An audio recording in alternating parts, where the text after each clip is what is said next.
आलू आ पालंग शाग को थरे एमिति बनैकी देखंतु तो रुटी हो पूरी हो परोटा हो भारी जमिब। पालंग शागर ए सीजन रे निश्चित भाव में थरे रेसिपीटी को ट्राए करंतु। तो ये देखंतु प्रथमे गोटे कड़े रे किछि तेल देदेबा। तेल गरम हो गला परे जीरा सोरिष कटा रसुण कटा अदा कटा पियाज पकेकी भाजी नबा। हल्का भाव में पियाज भाजी गला परे सेथिरे कटा आलू लुण हलदी पकेदबा।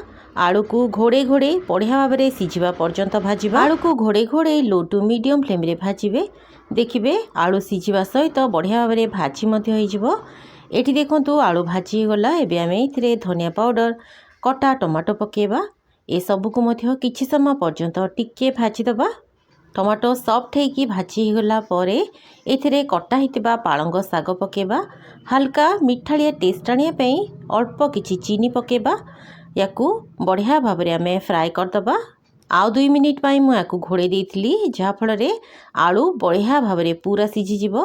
लास्ट रे फ्लेवर पई मैगी रो मैजिक मसला पकेदबा। सुपर टेस्टी आलू पालंग शाग खाइबा पई रेडी।